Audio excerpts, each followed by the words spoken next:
Now, in the course of this retreat, we will practice methods of pasi anfas, or awareness of the breath, methods of contemplation, muraqabah, methods of zikr, which is to say invocation of the divine being, utilizing various names. And these names are recited in the original Arabic. Arabic, as you may know, is an ancient language like Hebrew, Aramaic, Sanskrit, and as such it has a mantric quality, which is to say that the words themselves mean more than the definitions. The very resonance of the word, the vibration of the word carries meaning, and we will explore the qualities of these sounds through the breath, through the voice. And we will practice meditation, which is clearing the mind of all thought. These are the methods that we will be practicing. And it is important to remember, as Murshid always taught, that the essence of meditation is silence. And there will be opportunities for us in the course of this weekend to practice silence. Silence, which is such a rare experience in today's world, when we are constantly faced with a barrage of media, information, voices, a cacophony of sounds. And rarely do we find the chance to experience a deep silence. And yet silence is the essence of meditation. It opens one into worlds that are unavailable otherwise. What if one left language behind for a day, for a week, for a month? I can recall myself after practicing silence for 40 days, emerging from the silence and feeling that each utterance was such a commitment, that the silence was so precious that it felt as if I could not afford to waste any words. One felt then the preciousness of speech. Through silence one learns the value of words, because one feels that the breath is a pure gift. One is given through the breath pure essence, a dispensation from the source. And then one is given a choice. How does one take that unconditioned, simple, pure breath and deliver it forth into the world through sounds, through words that compose meaning, to transmit meaning? And each of us in our lives is in the process of, you might say, signing our signature, etching our name on the surface of reality. That is the legacy that we will leave behind. We're defining our message to the world in our words. Can you imagine that on the day of judgment, there will be a reckoning. We will look back over our lives and we will reckon who we have been, what we have experienced, what we have contributed. Imagine that on the day of judgment, our reckoning came in the form of listening to every word that we have spoken in our lives.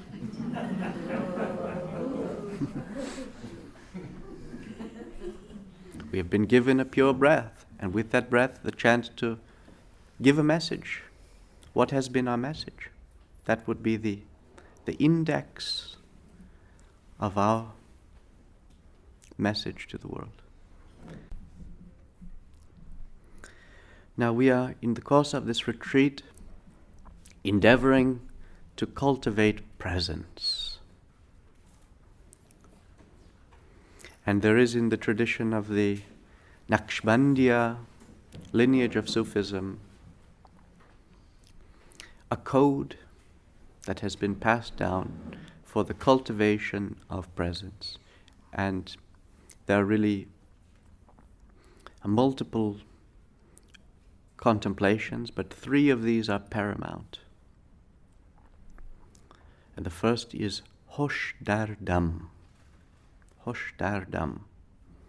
Hosh means to be conscious, Dar, in, Dam, the breath.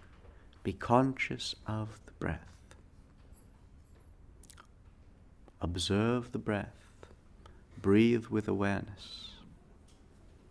Whenever we find ourselves anxious, angry, depressed, distracted, usually it means that we have become absent to our breath rather than present.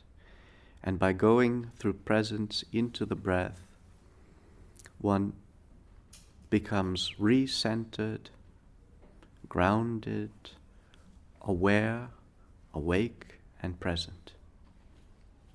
So often we find ourselves agitated, our anger is aroused, we are disgruntled, we are affected by some event in our lives, and we tend to react and lash out just at that moment. But that is just the moment when most of all we need to remember this lesson, to watch the breath. Bring it back to oneself. Bring it back to the breath. Rather than fixating on someone and what they did and what has occurred, bring it back to oneself, bring it back to one's breath. Turn within, recenter.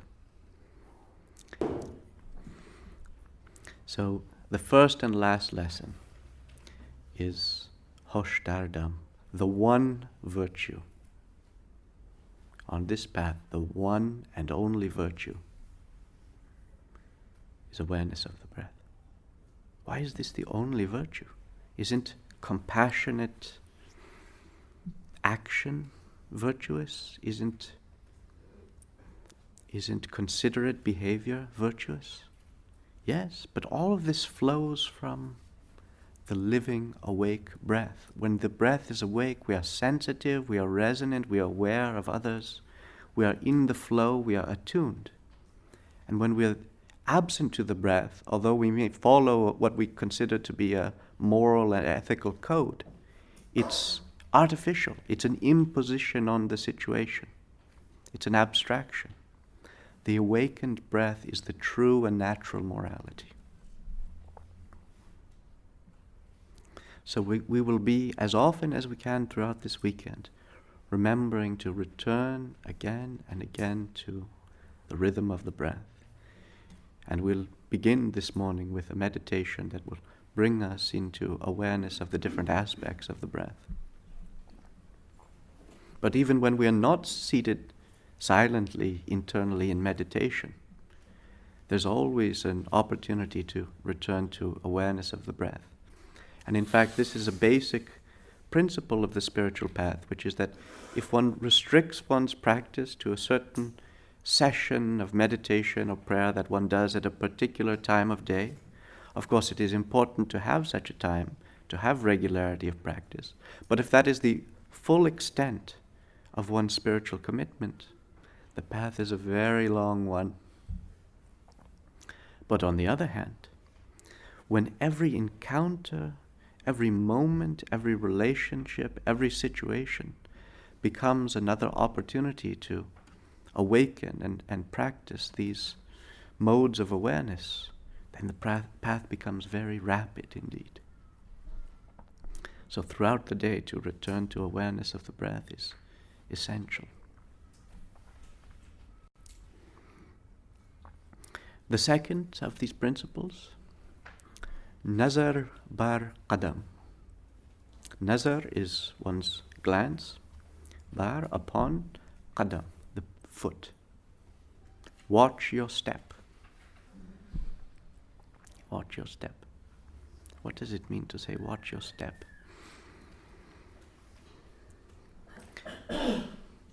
It was the great Persian sage Avicenna ibn Sina who indicated that gravity, the force that holds us to the planet, the force that impels the planets as they circulate around the sun, this great cosmic force of gravity is a species of ishq. And the soles of our feet are an organ of perception that ought to be considered as vital as the sight of our eyes and the hearing of our ears.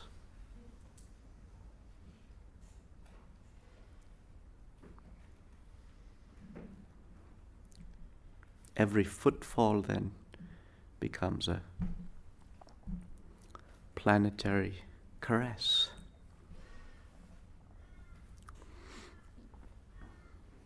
And then one discovers that the verticality of the body means that we are interlocutors between earth and heaven. From below, through the soles of our feet, we're rooted in the earth, and above we receive the luminous effusions of the heavens, like a tree, drawing earth and water from below, light and air from above, and our vertical frame becomes the link between heaven and earth. This is our cosmic function. But we cannot fulfill this function unless we are able to maintain continuous groundedness in the earth with every footstep. So, nazar bar qadam, watch your step, feel the earth beneath you, and also watch the direction in which you are moving in life. What is your purpose? What is your aim? Clarify your direction and move intentionally forward on the straight path toward the goal. It doesn't matter in the end how far the distance is to the goal. What really matters is that each and every footstep is directed in the right direction. The longest journey begins with a single footstep. Let us orient ourselves toward the cosmic orient, the dawning place of light, the place where light arises and shines out. Let that be our destination. Let each footfall be directed toward that goal.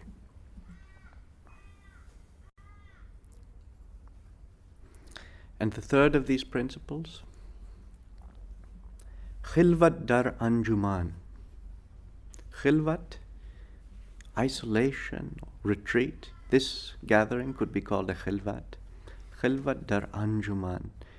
Retreat or solitude in the crowd, in society. Which is to say, to be alone with the alone. Now we find ourselves in life surrounded by so many sights and sounds and appearances and faces and forms that we become distracted and lost and caught up in the great whirlwind of impressions.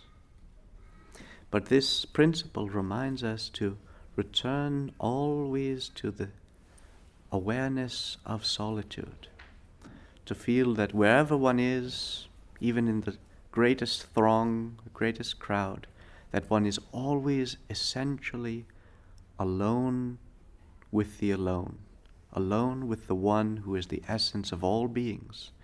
And that being appears in every face, in every countenance. It's a wonderful verse in the Quran Sharif that says, فَإِنَّمَا تَوَلُّوا فَثُمَّ وَجْهُ اللَّهِ. Wheresoever you turn, there is the divine face. Wheresoever you turn, there is the divine face. So not to become distracted among all of the different appearances, but always to feel that one is intimately present to, alone with the one who is always present, who is closer to you than your own jugular vein, closer to you even than yourself. That being is always present, always watching, always listening, always knowing.